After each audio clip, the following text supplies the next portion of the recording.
Hello, everybody, and welcome back to the Chopping It Up Braves podcast. Once again, I am Aaron. It is August 3rd, the day of, the day of the Speedway Classic. It was supposed to be yesterday, but most of it happened today. Currently 6:30 p.m. The Braves won a series. That's a thing that, I haven't been able to say too often this season, but the Braves have won the series against the Reds. It was an exciting series, I will say. First game was crazy. 12-11. I talked about it in the last episode. And then, you know, next day, poor hitting performance overall by the team. And then today slash yesterday, um, was a fun time. Speedway Classic. There was a little bit of drama around it. I'll get into that later. Um, but atmosphere seemed great. Team won the first ever Speedway Classic. Got a really nice trophy actually. I'm surprised about how much effort they put into that trophy. Matter of fact, but yes. Without further ado, let's just get right into this Reds series. First game. I'm not gonna go over too much. I talked about it already yesterday, or not yesterday, the day before. 12-11 win by the Braves. Fairly quiet game until the eighth inning. Both teams scored 8 runs. That ended up tying it up at 11 going into the ninth. Game goes to extras. Ozuna hits a game-winning sac fly. The day that he was supposed to be traded. So at least we kept him, got us the win in that game. So jumping into player performance, Profar 6 at bats, no hits. He's just been really rough ever since he's come back. He hit that triple today in the Speedway Classic, but batting 233, 305 OBP, just not great. Obviously, OPS of 675, 676. Sorry. Um, I kind of hope he ends up getting traded this offseason. He's really just done us bad this year. Obviously, he got suspended for PEDs, and then ever since then, he's just been not great. And we're paying him a decent amount of money. It's not so much where it's like Jerkson Profar is scamming us, but we're paying him enough to warrant a trade out of Atlanta. Matt Olson, Riley Ozuna all played fine this series.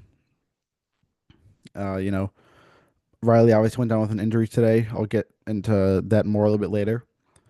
And Matt Olson, Marcell Ozuna kind of doing what they've been doing all season. Ozuna's been walking um, recently a lot more than he was during kind of the middle of the season where he was really struggling to just get on base, get hits, kind of do anything on the hitting side of things. Ozzy Albies, 4 hits, in 6 at bats, 2 RBIs. He's been really solid recently, along with Michael Harris. 2 guys that have been slumping for most of the season. I hope they're kind of finally breaking out of it, even though it is pretty late in the season, obviously. Um, a win is a win for this team. Anything we can get will, maybe boost the momentum for next year, or just later on in the season, we can maybe finish with a record closer to 500 than what we are at now. I think we're 16 games under at this point in the season. Sean Murphy, 2 hits and 2 at bats, played fine. Nothing wrong with that. Or not 2 at bats, sorry. And 5 at bats, he walked 3 times. Um, he's cooled off a little bit, but it's hard to get back to that peak where he was hitting 5 home runs a week when he came back from injury at that point. Kind of halfway through the season. Michael Harris, he has just been something special recently. Um, this in this Red Series, he bat 461, nearly a 500 batting average. Just been playing fantastic recently. Finally breaking out of that slump, similar with Ozzy Albies. He's still striking out. He's not really walking a lot, but like I said, a win is a win for this team. Eli White played solid in the first game. We'll get into his performance once we get to that game in a few minutes. But yeah, Nick Allen kind of just doing whatever he wants to do. Um, Really solid first game. Not the pitching performance you want in that game necessarily. Obviously, Dane Dunning came in, sucked pretty bad. Dylan Lee came in, continued his kind of rough stretch of relief performances in the recent month and a half. So yeah, that's game one of this Red Series.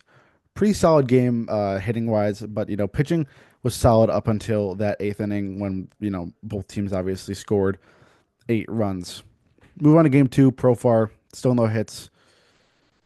Just obviously went over him. Olson with 2 hits and 4 at bats. Riley, a little bit of a golden sombrero, 4 strikeouts there on during for 4 at bats. He's been questionable this season. He goes on these hot streaks where he hits like 300 for like a week and he hits like 2 or 3 home runs, and then he goes on these long home run droughts that are like a month long. Um, and you don't really want that from your franchise third baseman, but I'm sure he'll pick it back up. We know what he's capable of. I'm obviously taking the Brian Snitker kind of standpoint, but we've seen what he can do. I trust in him to bounce back and get better. Drake Baldwin with his first start of the series on I don't even know the days. I'm losing track. Um, 1 hit, 4 at bats. Been playing fine recently. He's cooled off from the start of the season when he was batting like 350 um, for the first little bit of the season, but no one's going to keep that up over the course of an entire season.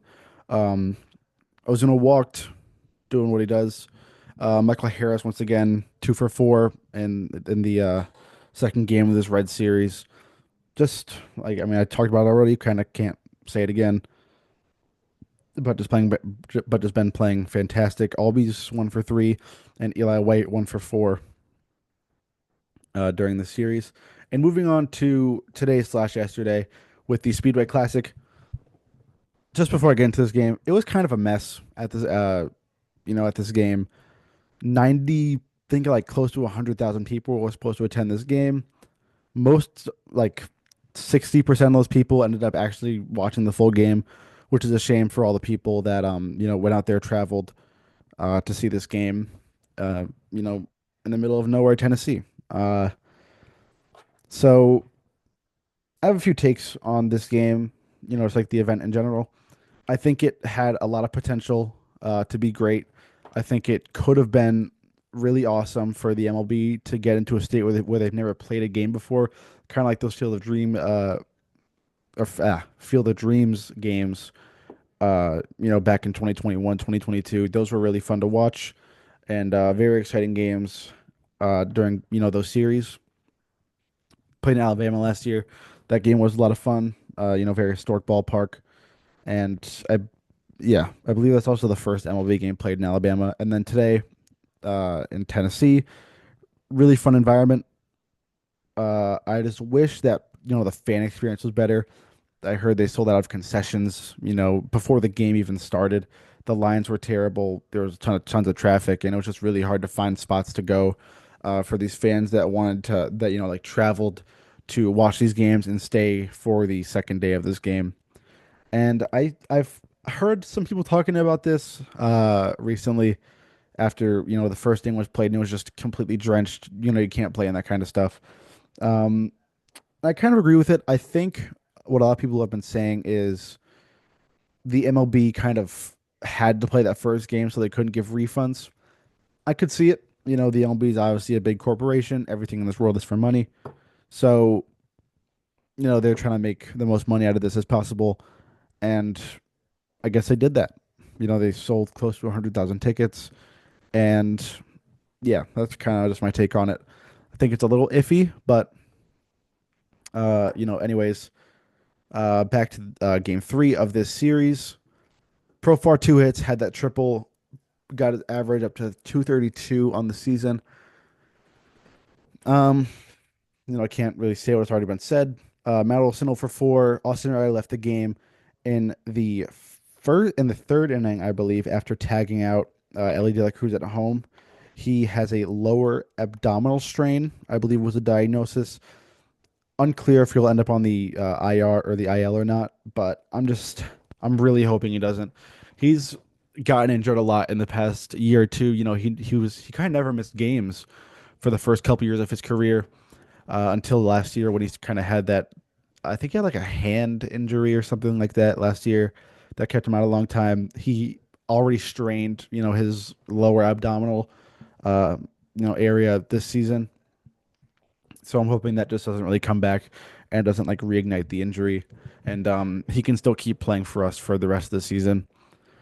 Luke Williams came in, made a fantastic play at defense in the eighth to get out of that jam that Tyler Kinley was in. Drake Baldwin, 2 for 4 and a strikeout, got his average to 282. Sean Murphy played whatever. Michael Harris, once again, 2 for 4 during the series. 6 hits this series, just played really great overall for the team. Ozzy always 1 for 4. And Eli White with the game of his life today. 2 for 4 with 2 home runs, 4 RBIs. He played fantastic this whole entire series. And we're going to talk about Harris and White in a second. And then Nick Allen doing Nick Allen things, playing good defense, bad hitting. Still the only qualified hitter without a home run. So I want to start doing this thing after every series where I give series MVPs. And this series was really hard for me to decide. For me, it's either between Eli White or Michael Harris. I'll read you guys their stats. Eli White during the series, 307 batting average, 2 home runs, 6 RBIs. Obviously a fantastic series. But then Michael Harris comes in, hits 461, no homers, and 1 RBI. So I'll really split in between, but I got to give it to Eli White. Hit over 300, won us this game, scored all of our runs today in the Speedway Classic, 6 RBIs in total on the series. Just played great all series, and is filling in fine for Acuna while he's out for probably 2 to 3 weeks. Um, and I'm excited for him to come back. And I just want to talk about Hurston Waldrep today for the Braves. 5.2, 1 earned, 4 strikeouts, 2 walks, 3 hits. Um, I'm surprised. He played last year. He didn't look ready.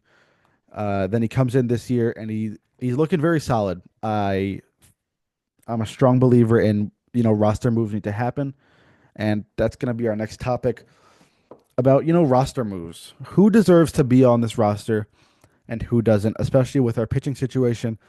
I think Waldrop earned himself a perfect role in this pitching staff.